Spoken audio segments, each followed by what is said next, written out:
ఇగో కాళేశ్వరం పైన దుష్ప్రచారం చేస్తా ఉన్నారు. కాంగ్రెస్ అంటేనే కరప్షన్, ఆ పార్టీ డిఎన్ఏలోనే అవినీతి ఉన్నది.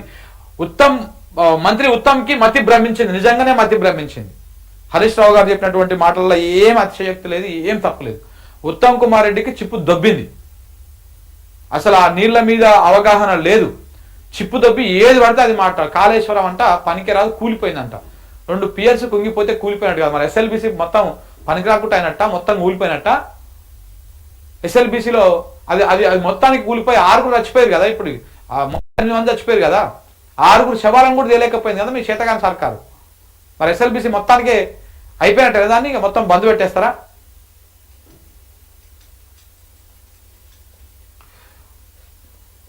మంత్రి ఉత్తమ్ కి మతి భ్రమించింది, చెప్పిన అబద్ధాలనే మళ్ళీ చెప్తున్నాడు. కాళేశ్వరంపై కుట్రలు తప్ప ఒక్క ప్రాజెక్టు పూర్తి చేయలేదు, కమిషన్లు దండుకొని జేబులు నింపుకున్నారు. మాజీ మంత్రి హరీష్ రావు నిన్న మాట్లాడినటువంటి వ్యాఖ్యలు, ఆయన మాట్లాడిన దాంట్లో ఏం తప్పులేదు. శివాజీ రిపీట్ పెట్టుకొని పోదురా.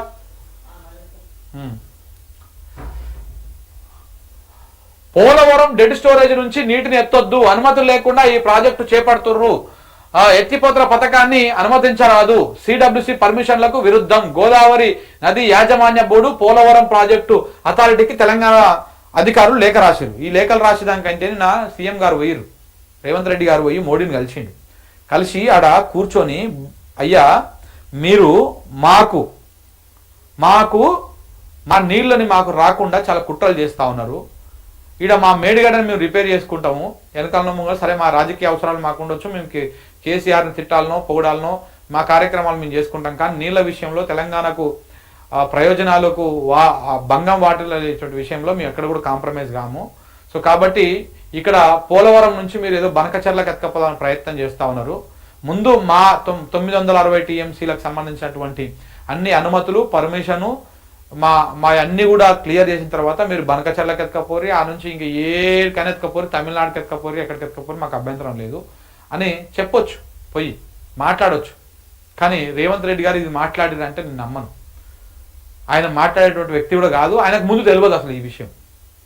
పోలవరం ఎన్ని ఎత్తుకపోతుర్రు, ఎన్ని రిజర్వాయర్లు వాళ్ళు కడుతుర్రు, ఒకవేళ మేడిగడ్డ లేకపోతే ఏమవుతుంది, కింద మన తుపాకులగూడెం బ్యారేజ్, సమ్మక్క సారక్క బ్యారేజ్ లేకపోతే ఏమవుతుంది, మన తెలంగాణకు ఉన్నది. నేను మళ్ళా కూడా చెప్తా, గోదావరి నది మొత్తం ఆ నుంచి ఇందాక ఉన్నది, ఈ కోస నుంచి ఈ కోస దాకా అటు పక్కకెళ్ళి, కానీ గోదావరి నది మొత్తంలో మనకు నీళ్లు లేవు. గోదావరిని 3 భాగాలుగా తీసుకుంటే ఎగువ గోదావరి, మధ్య గోదావరి, దిగువ గోదావరి. ఎగువ గోదావరిలో నీళ్లు లేవు, ఉన్న నీళ్లు మొత్తం కర్ణాటక మహారాష్ట్ర రాష్ట్రాలు వాడేసుకుంటాయి. మన దాకా రానియరు, వచ్చినా కానీ బాగా భయంకరంగా వరద వచ్చినప్పుడు మాత్రమే మనకు వస్తాయి. మధ్య గోదావరిలో నీళ్లు లేవు, ఒక కడెం ప్రాజెక్ట్ నుంచి వచ్చేటువంటి అది తప్ప పెద్దగా ఎక్కడ కూడా మనకు అంత పెద్ద వరద లేదు. ఆ గోదావరిలో నికర జలాలు చాలా తక్కువగా మనకు ఉన్నాయి. అసలు ఆ నెలతోటి మనము దాని మీద ఉన్నటువంటి బ్యారేజ్ కూడా నింపుకునేటువంటి పరిస్థితి లేదు. మనకల్లా నీళ్లు ఉన్నాయి దిగువ గోదావరిలోనే మనకు నీళ్లు ఉన్నాయి. కొన్ని వేల టీఎంసీల నీళ్లు ప్రతి సంవత్సరము వృధాగా సముద్రంలోకి పోతున్నాయి మనం వాడుకోకపోవడం వల్ల. దిగువ గోదావరిలో ప్రాణహిత నది నుంచే మెజారిటీగా నీళ్ళు వస్తాయి. 1000 టీఎంసీల నీళ్ళు వస్తాయి, 1400 టీఎంసీలు, 1000 కాదు, ఒక సంవత్సరానికి 1400 టీఎంసీల నీళ్ళు వస్తుంది ప్రాణహిత అనేటువంటి నది. ఆ నీళ్ళని మనం వాడుకోవాలి, ఆ నీళ్ళని మనం వాడుకుంటేనే తెలంగాణ బాగుపడుతుంది. దాని కింద ఇంద్రావతి అని ఇంకొక నది ఉన్నది, ఆ ఇంద్రావతి నదిని వాడుకోవాలి, ఆ నీళ్ళని మనం వాడుకోవాలి. ఇంద్రావతి నది నీళ్ళను వాడుకోవడం కోసం తుపాకులగూడెం కట్టిండు కేసీఆర్, కాళేశ్వరం నీళ్ళని ప్రాణహిత నీళ్ళని వాడుకోవడం కోసం మేడిగడ్డ కట్టిండు. సో కాబట్టి మనకి ఈ 2 నదులని మాత్రమే మన తెలంగాణని బతికిస్తాయి రేపటి నాడు. గోదావరి కాదు బతికిచ్చేది, గోదావరి ఉపనదులు ఏవైతే ఉన్నాయో ప్రాణహిత, ఇంద్రావతి, ఈ 2 నదులే తెలంగాణను బతికిస్తాయి. ఈ 2 నదుల నీళ్ళని మాత్రమే మనం వాడుకోవాలి. ఆ విషయం వాళ్ళకు కూడా తెలుసు, కింద ఉన్నటువంటి ఆంధ్రప్రదేశ్కు, పైన ఉన్నటువంటి మోడీకి.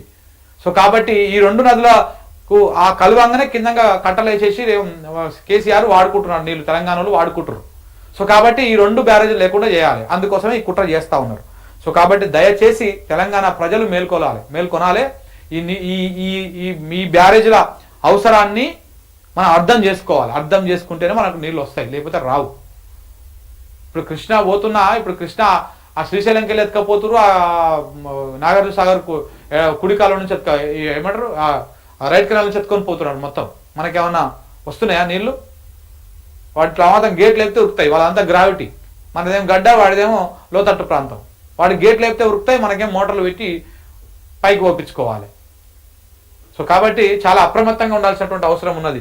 ఇదంతా కాదు లేఖలు రాసుడు, మీరు ఇలా ఏసీలో కూర్చొని ఇవి చేసుడు కాదు. పోవాలి, బాజాప్తా సిడబ్ల్యూసీ దగ్గర కూర్చోవాలి, మన అనుమతులు ఏం పెండింగ్ ఉన్నాయో అవి తీసుకురావాలి, ముఖ్యమంత్రి పోయి ప్రధానమంత్రితో మాట్లాడాలి, కేంద్ర జలమంత్రితో మాట్లాడాలి. అట్లా మాట్లాడేసి మొత్తం పర్మిషన్ ఏవైతే పెండింగ్ ఉన్నాయో అవన్నీ తెచ్చుకొని ముందు మన 960 టీఎంసీలు తెలంగాణకు రావాల్సినటువంటివి బరాబర్ తెచ్చుకొని తర్వాత మిగతా ఇంకెవరన్నా ఏదైనా వాడుకొని మాకు సంబంధం లేదు.